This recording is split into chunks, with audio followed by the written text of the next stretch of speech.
Salut, bienvenue sur ma chaîne Diamotors, j'espère que vous allez bien. Moi ça va super.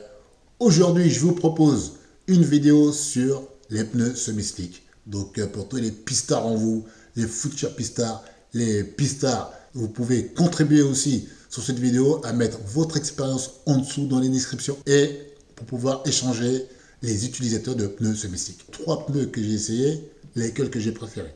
Parce que chaque cas est différent. Donc, mon cahier des charges, c'était aller au circuit, rouler, revenir sans enlever mes pneus, mes roues. Non, je voulais pas de tout ça. Moi, je voulais gentleman driver. Je vais avec la voiture, je roule. Dès que c'est fini, je rentre chez moi. Pour moi, c'était très important. Deuxième chose, je voulais des pneus avec une certaine endurance. Je ne voulais pas changer mes pneus tous les 2-3 track days. Je fais un petit retour d'expérience sur les 3 pneus. Les 3 pneus que j'ai eus, les Toyo R888, les Yokohama A048 et les Yokohama AD08. On commence avec les Toyo R888. Ce sont les premiers pneus semi-slick que j'ai eus. Donc, je vais vous donner ce qui m'a plu sur ces pneus et ce qui m'a moins plu. À retenir sur ces pneus-là, moi, c'était le grip à froid des Toyo R888. Je n'avais pas besoin d'aller chauffer et j'avais un grip tout de suite, maintenant, c'était exceptionnel. J'avais l'impression d'être sur des rails. La voiture ne glissait pas et pourtant j'ai une AE86, c'est assez joueur comme voiture. Et là, avec, c'était un rail. Je venais, boum, j'accélérais, ça repart sans très peu de glisse. Voilà. Donc c'est moins fun, mais par contre, un grip exceptionnel. Deuxième chose qui m'ont plu sur ces pneus-là, c'est le grip sur le mouillé. Le grip sur le mouillé est exceptionnel. Ça donne une confiance. J'avais l'impression que j'étais Max Verstappen, Lewis Hamilton sur le mouillé, très à l'aise. Donc sur grip à froid et mouillé, Toyo R888, en tout cas les anciennes générations que moi j'avais, top. Top, top, top. Donc globalement sur le sec et le mouillé, très bonne performance. Par contre, beaucoup d'utilisateurs ont eu la même expérience, c'est que ces pneus-là surchauffent. Au bout de, en tout cas pour mon cas, 10-15 minutes de gaz, surchauffé. Donc on avait l'impression qu'on était sur du savon là. Donc il fallait ralentir, refroidir les pneus et pouvoir repartir. Donc ça c'est le gros défaut que j'avais trouvé sur ces pneus là. En tout cas, sur le sec, surchauffe du pneu. Après, par rapport à mon cahier des charges où je vais au circuit, ma voiture est déplaçonnée, elle est vidée, le moteur elle fait déjà beaucoup de bruit, c'est des pneus qui sont très bruyants. Donc attention, si vous êtes déblaçonné, vous êtes vidé et vous partez au circuit avec, ça fait du bruit. Donc je pense que c'est important de le souligner. Ce pneu-là, je dirais qu'il serait idéal pour ceux qui font du démarrage, des accélérations, on va dire. Pour le rallye, pour les petites spéciales, pour les petites spéciales, je pense que ces pneus-là sont top parce que ça, comme je dis, ça a un grip à froid exceptionnel, sur le mouillé aussi. Donc, mettez dans les commentaires si vous avez eu la même expérience, ce qui vous a plu et moins plu sur ces pneus R888. Maintenant, parlons des Yokohama A048. Donc, ça a été juste après mes Toyo R888. J'ai voulu changer pour avoir une autre expérience. Et donc, je suis tombé sur les Yokohama A048. Alors, ce que j'ai aimé dessus, c'est la performance et l'endurance quand les pneus sont chauds. Parce que ce sont les pneus qu'il faut chauffer avant de taper dedans. Et ensuite, là, par contre, il y a un grip. C'est un peu plus joueur, on va dire, que les Toyo.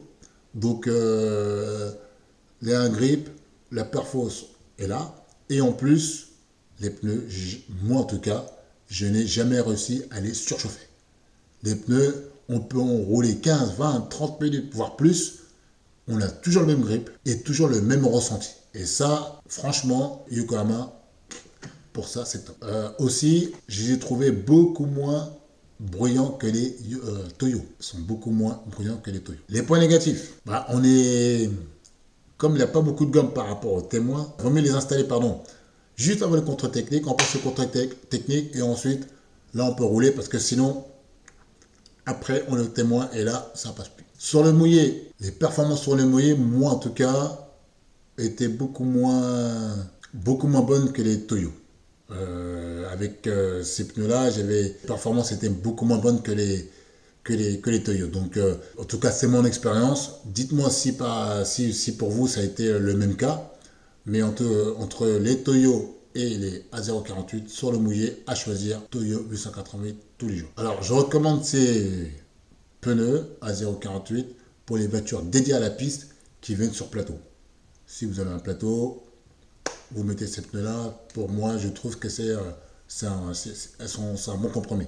On peut rouler, on fait des temps et on ne chauffe pas les pneus. Et donc ça, c'est super important. Maintenant, les AD08. Les points positifs, il y en a plusieurs. En tout cas, pour mon cahier des charges, c'est le pneu qui me convient le plus. Elles sont moins brillantes. Enfin, les flancs sont moins durs que les Toyo et moins durs que les A048. Donc, pour mon utilisation à moi, comme des fois je fais 2 heures, 3 heures de route pour aller au circuit, le confort est très important, comme je dis. Elle est bruyante, déklaxonnée, vidée. Donc, j'ai vraiment senti la différence sur le confort. Et puis, mes suspensions sont hyper raides. Donc, j'étais bien content d'avoir le pneu qui travaille un peu pour absorber un peu les bosses et les trous. Pareil que les A048, il faut les chauffer, mais ensuite, dès qu'ils sont chauds, on a un très bon grip. En plus, ce sont des pneus qui sont progressifs. Et pour ça, ça ressemble beaucoup à des A048 avec plus de gomme. Pour celui qui fait du track days, qui va au circuit et qui roule, c'est vraiment top. L'endurance générale du pneu est top. Comme je l'ai dit, il a beaucoup de gomme. Moi, j'ai pu faire entre 8 à 10 track days avec le même train de pneus. Pas vraiment senti de différence de performance. Donc, franchement, je recommande. L'autre point positif qui est super important, le prix par rapport au A048. En tout cas à ma taille, 195,55. Je crois que les A048, ils avaient payé à l'époque dans les 150 € le pneu. Là, les AD08, moins de 90 € le pneu.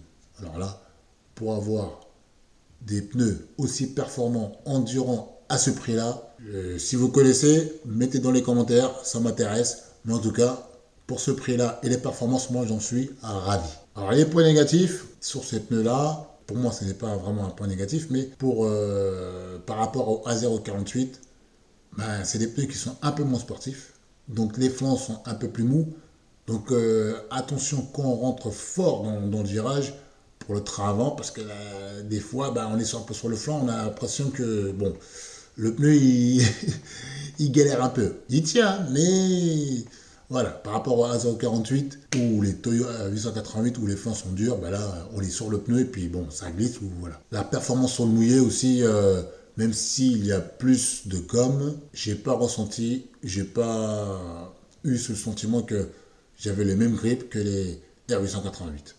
Donc je dirais que ça sera à peu près comme les A048. Mais j'ai fait moins de sessions avec ces AD08 parce que bah, j'ai eu de la chance à chaque fois que je suis parti. Pour l'instant, je touche du bois. Voilà, à chaque fois que je suis parti en track days, il n'a pas trop plu, donc j'ai galéré, j'étais lent. Voilà, j'étais lent. Alors ces pneus-là, je les recommande pour tous ceux qui font du daily, rouler sur la route, faire du circuit avec.